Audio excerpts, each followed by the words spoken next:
Good morning friend. चलिए हम लोग चार्ट के माध्यम से निफ्टी, बैंक निफ्टी और निफ्टी सेक्टर की स्टैटिक्स को समझने की कोशिश करते हैं कि आने वाले हफ्ते में ये कैसे बिहेव करेगा। तो पहले बातचीत करते हैं निफ्टी के बारे में। तो चलिए स्टार्ट करते हैं। ये निफ्टी का चार्ट है, तो इसको आप लोग देखेंगे।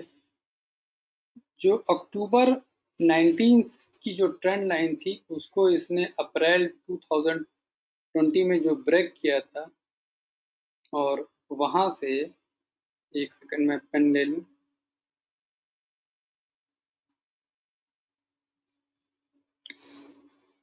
जो ये इसने ब्रेक किया था, तो जब होता यह है कि जब कभी भी इसको ब्रेक करता है, एक बार उसको टच करने के लिए जरूर जाता है। ये मैं कई बार वीडियोस में या चार्ट के माध्यम से मैंने जब समझाया है तो बताया हुआ है।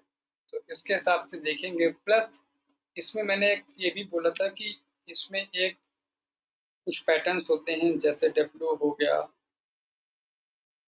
हेड एंड शोल्डर हो गया, इन्वर्स है, इन्वर्स हेड एंड शोल्डर। ये अगर इसमें देखेंगे तो ये डब्ल्यू पैटर्न बन रहा है,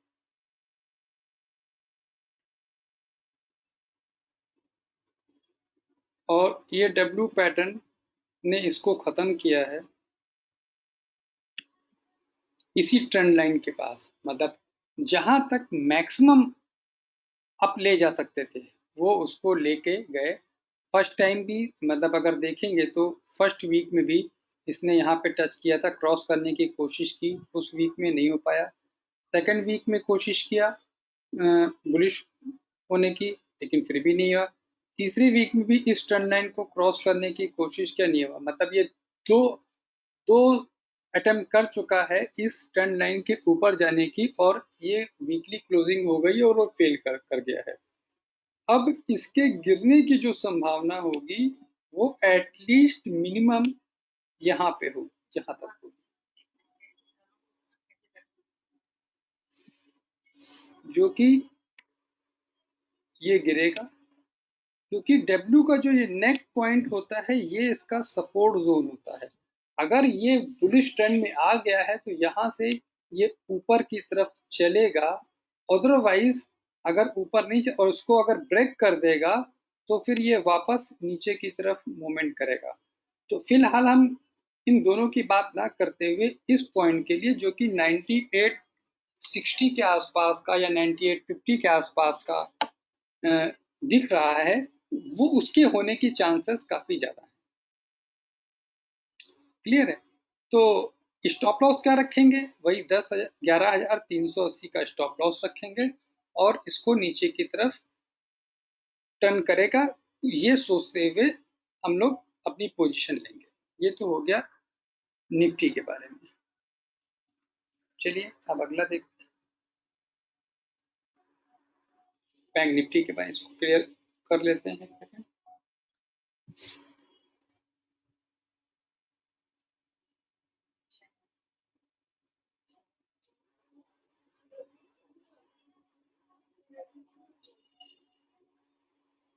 सेम चीज बैंक निफ्टी हुआ। निफ्टी की अपेक्षा बैंक निफ्टी देखेंगे तो बैंक निफ्टी काफी वीक था। अगर इसको जाना होता तो एटलीस्ट इसको इस पॉइंट तक जाना था, लेकिन काफी वीक है। डब्ल्यू पैटर्न इसने बनाया है, देखिए, ये ये ये ये, लेकिन पूरा ना बना के और इसकी नेक लाइन के पास में आ गया। देखिए निफ्टी की का एक हिंट जो है बैंक निफ्टी में भी देखने को मिलेगा। जो ये डब्ल्यू की जो नेक लाइन है, ये यहीं पे सपोर्ट ले रहा है। अगर बैंक निफ्टी गिरेगा तो निफ्टी गिरेगा तो बैंक निफ्टी भी गिरेगा। इसका मतलब ये नेक लाइन को ये ब्रेक करेगा। अगर ब्रेक करता है तो फिर आने वाले समय में बैंक निफ्टी का क्या व्यू होगा वो पता चल जाएगा। मैं बस खाली इशारा कर सकता हूँ कि वो नेक लाइन पे सपोर्ट लेगा कि नहीं लेगा। ठीक है? तो ये भी इसने बेरिश पिन बार भी बनाया है, यहाँ पे देखेंगे। पहले ये बुलिश पिन बार बनाया, फिर बेरिश पिन बार बनाया। इसका मतलब ये कंफर्म है कि ये नीचे की तरफ मूव करेगा। कहाँ मूव करेगा, तो ये देखते हैं कि क्या ये 19,172 पे रुकता है कि नहीं रुकता। हालांकि ये नीचे की तरफ मूव करेगा। स्टॉप लॉस क्या रखेंगे, स्टॉप लॉस रखेंगे जो लास्ट वीक का हाईएस्ट पॉइंट था, उसको स्टॉप लॉस मान के हम लोग यहाँ पे सेल करेंगे।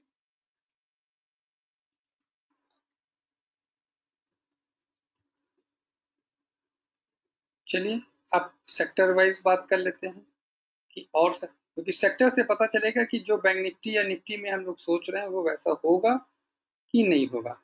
अगर ऐसा नहीं, अगर ये गलत है तो फिर निफ्टी के मैक्सिमम सेक्टर पॉजिटिव होने चाहिए, अदरवाइज वो निगेटिव शो करेंगे।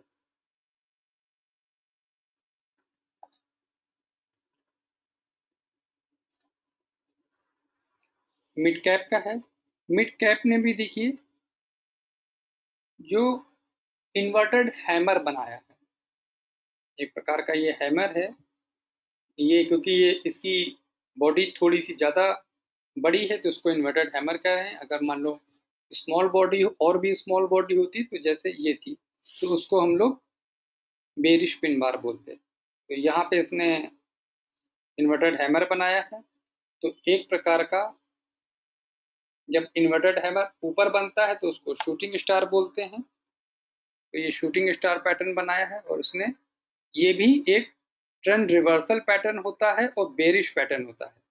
तो इसको भी देख के, मिड कैप को भी देख के लगता है कि ये यहाँ से नीचे की तरफ मूव करेगा। स्मॉल कैप की बात करें, स्मॉल कैप में भी देखिए इसने अपने रेजिस्टेंस, जो कि इसका रेजिस्टेंस है, इसको क्रॉस करने की कोशिश किया, फेल किया। ये भी इन्वर्टेड हैमर की पे बना हुआ है, तो इसमें भी ये ट्रेंड रिवर्सल होता है और ये भी बेरिश कैंडल बनी है वीकली। ये सारे चार्ट जो हैं ये आप देखिएगा, इसमें मेंशन है ऑलरेडी, ये डब्ल्यू वीकली बेसिस पे ये एनालिसिस कर रहा है। अब फार्मा की बात करते हैं। देखिए फार्मा में देखिए प्योर बेरिश पिन बार बनाया है इसने। जो ये इसका पिन बार है ये बेरिश पिन बार है। इसमें पेन ले लें तो समझाने के थोड़ा सा इजी हो जाएगा।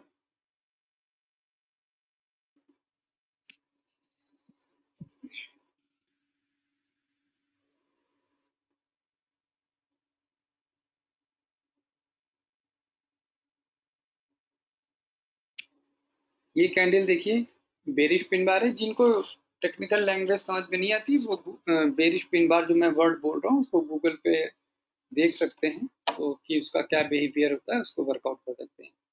अब ये कहाँ तक आ सकता है, अब ये पैटर्न तो अगर फार्मा सेक्टर गिरेगा तो कहाँ तक है। मेरे को नहीं लगता कि जो ये पॉइंट है या ये पॉइंट है, मतलब सॉरी ये वाला 10,400 को ब्रेक करेगा। अगर होता भी है तो मैक्सिमम यहाँ, अगर इस 10,150 से लेके 400 के बीच में अगर फार्मा आता है तो ये परफेक्ट रिट्रेसमेंट है। जैसे कि आपने देखा होगा कि जब ये ट्रेंड लाइन को ब्रेक किया था तो ये रिट्रेसमेंट, ये धीरे धीरे रिट्रेसमेंट, तो जब ये इतना चला है तो ये इसका रिट्रेसमेंट एटलीस्ट यहाँ तक होगा। तो मतलब निफ्टी को फार्मा भी सपोर्ट नहीं करेगा आने वाले वीक में, तो ये भी एक रिट्रेसमेंट में, फार्मा में रिट्रेसमेंट होगा। अब इसको सेलिंग नहीं बोलेंगे, इसको रिट्रेसमेंट बोलेंगे। तो इसमें रिट्रेसमेंट होगा तो फिर ये भी निफ्टी को सपोर्ट नहीं करेगा। अगला सेक्टर लेते हैं एफएमसीजी सेक्टर। एफएमसीजी सेक्टर भी देखिए ये बेरिश पैटर्न है इसका। बेरिश पैटर्न के साथ साथ एक चीज और है इसके अंदर कि जो ये ट्रेंड लाइन खींची है, इस ट्रेंड लाइन के करीब जाके ये पलट रहा, मतलब मैक्सिमम हाई पे जाने के बाद ये यहाँ से रिवर्स किया है। तो अब ये कहाँ पे आ सकता है, इसका सपोर्ट कहाँ बनता है, इसका सपोर्ट कहीं ना कहीं ये पॉइंट पे बनता है 29,850 के आसपास। तो फिलहाल इसमें आने में इसको 1 से 2 हफ्ते लगते हैं, तो मतलब आने वाले 1 से 2 हफ्ते फार्मा एफएमसीजी सेक्टर के लिए भी बेरिशी शो करेंगे, तो ये भी सपोर्ट नहीं कर रहा है। अगला अगला देखते हैं।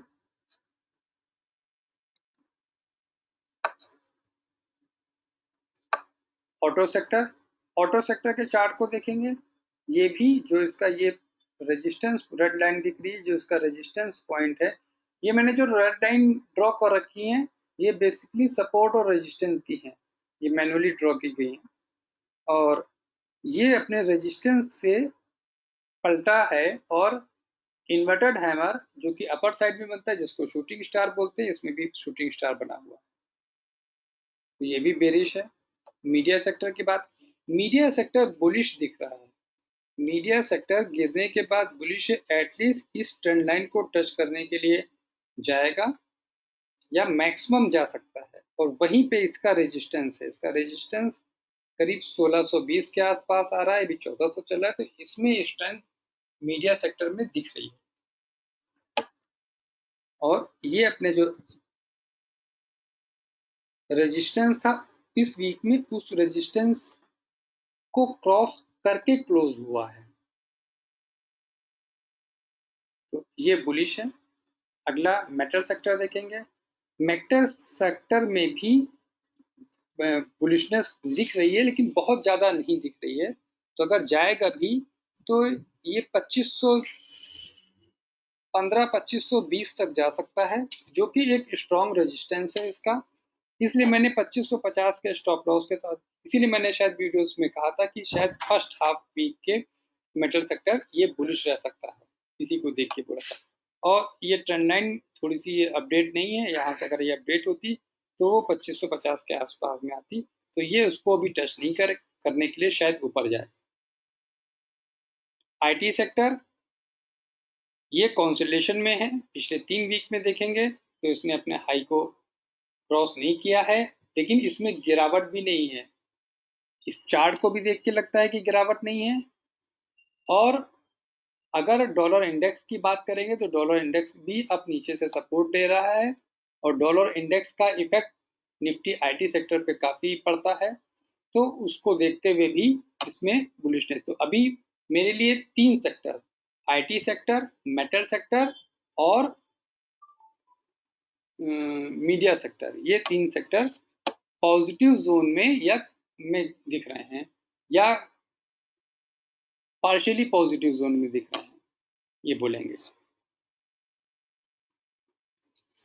पीएसयू बैंक की बात करें तो पीएसयू बैंक देखिए अपने टोटल चार्ट पे देखेंगे तो अपने लो के आसपास है, इसमें स्ट्रेंथ बिल्कुल नजर नहीं आ रही है, 1600 को जब तक क्रॉस करके ऊपर नहीं जाएगा तब तक इसमें बुलिशनेस नजर नहीं आएगी, तो ये अभी जो मार्केट निफ्टी जितने समय में नीचे से ऊपर गया है, उतने समय में पीएसयू बैंक या बैंकिंग सेक्टर जो था सरकारी बैंकों का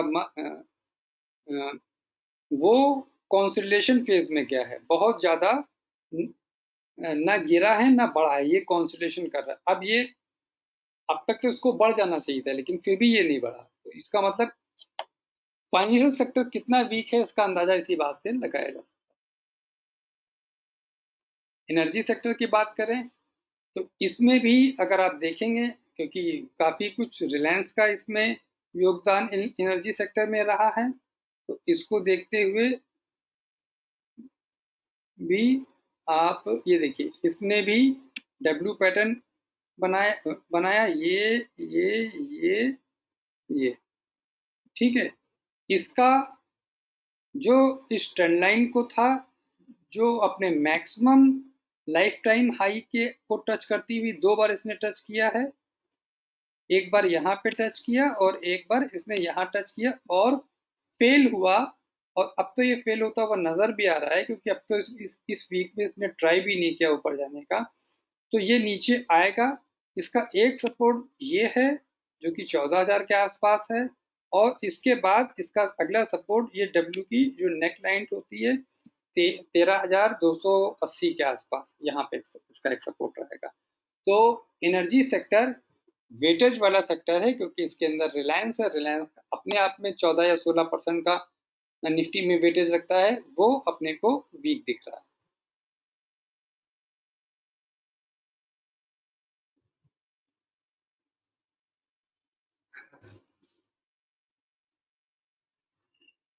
अगले सेक्टर पे आते हैं।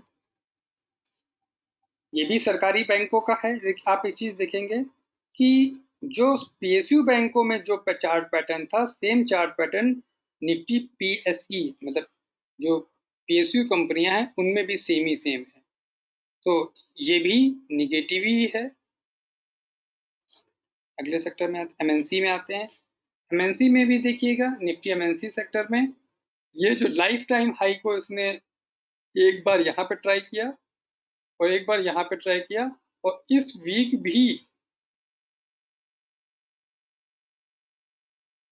इसने अपने लाइफ टाइम हाई को टच करती हुई जो ट्रेंड लाइन थी उसको टच करके रिवर्स किया है। मतलब अपने रेजिस्टेंस पे अगर कोई चीज रिवर्स करती है तो वो स्ट्रॉन्ग बेरिश जोन में जाता है। तो ये भी है। तो इसमें भी इस वीक में यहाँ तक 13,500 के आसपास तक इसमें गिरावट दिखाई देती है।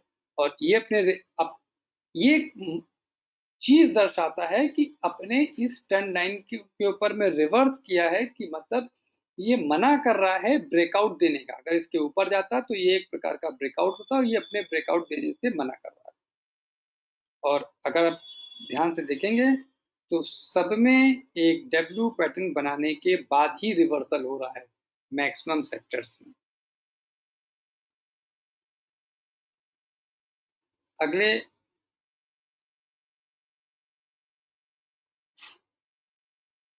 पॉइंट पे, अगले सेक्टर पे आते हैं,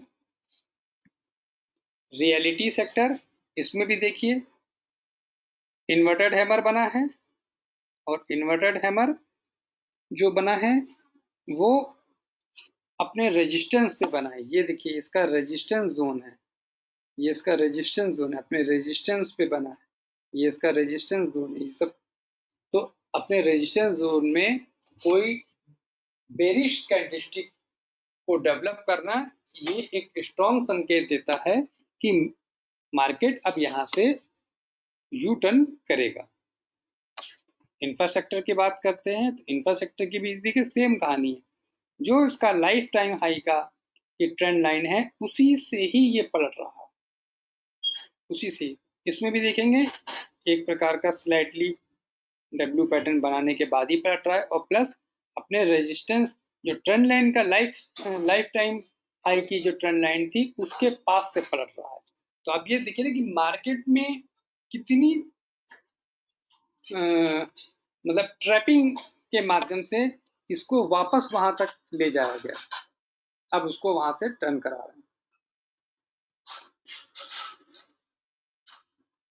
कमिंग वीक के लिए मैंने ये दो स्टॉक सेलेक्ट किए हैं। पहला है मेरा TV18 ब्रॉडकास्ट का। ये अपने लंबे कॉन्सोलिडेशन के बाद जो इसका हाई 42.2 के पास बना था और नीचे आ रहा है, तो जो इसका ब्रेकआउट पॉइंट था, एक बार अपने ब्रेकआउट पॉइंट को वापस टच कर सकता है। लॉन्ग टर्म के मतलब अगर आने वाले 3-4 हफ्तों की बात करेंगे तो वहां पे तो मेरे को ये 26 रुपए का स्तर दिख रहा है फिलहाल के लिए। नेक्स्ट वीक की बात करेंगे तो 31.50 रुपए या 30 रुपए का स्तर दिखा सकता है, जिसका स्टॉप लॉस 34.25 रहेगा। दूसरा स्टॉक मैंने सेलेक्ट किया है रेमंड।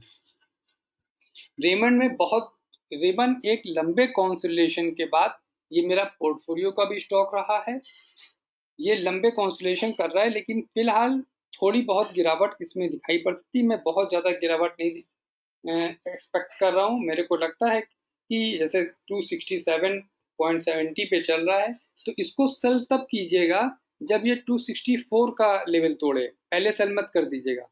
अगर ये लेवल तोड़ेगा तो स्टॉप लॉस 272 का रहेगा और टारगेट 260 और 258। मेरे को नहीं लगता कि 255 या 250 के लेवल को ये ब्रेक करेगा, क्योंकि एक लंबा आप चार्ट पे देख रहे होंगे कि कितने दिनों का, मतलब अप्रैल 19 का से ये कॉन्सुलेट कर रहा है और कॉन्सुलेट रेशन के बाद ये बुलिश ही बनेगा, लेकिन हर गिरावट पे रेमंड में एक बाय अपॉर्चुनिटी बनती है। तो ये हम लोगों ने चार्ट के माध्यम से एक कंक्लूजन निकाला कि मैक्सिमम सेक्टर जो थे वो निफ्टी को सपोर्ट नहीं कर रहे हैं, और जो ब्रेकआउट होने की तैयारी कर रहा था वो उसी पॉइंट से ये वो वहाँ ब्रेकआउट फेल करते हुए, मतलब ब्रेकआउट की फेल नहीं बोलेंगे क्योंकि ब्रेकआउट तो हुआ भी नहीं है, वो वहीं पे रेजिस्टेंस लेके पलट है। तो जो मैक्सिमम पोर्शन था निफ्टी या बैंक निफ्टी को ऊपर ले जाने का, वही चीज इसमें देखने को मिली है। यही चीज ग्लोबल इंडेक्सेस में भी देखने को मिला है। तो यहाँ पे मार्केट में थोड़ा सा कॉशियस रहने की जरूरत है, वेट एंड वॉच की स्थिति में रखेंगे। और अगर एक हफ्ता देखेकर मार्केट पलट रहा है तो जो लोग सेल करना चाहते हैं तो वो स्टॉप लॉस मैंने मेंशन करा कि उस स्टॉप लॉस को ध्यान में रखते हुए अपनी पोजीशन की सेल पोजीशन बना सकते हैं, या जो लोग अपना पोर्टफोलियो हल्का करना चाहते हैं वो लोग भी अपने पोर्टफोलियो को यहाँ पे हल्का कर सकते हैं। तो चलिए आज के लिए इतने रखते हैं, फिर नेक्स्ट वीक में फिर बातचीत की जाएगी। धन्यवाद।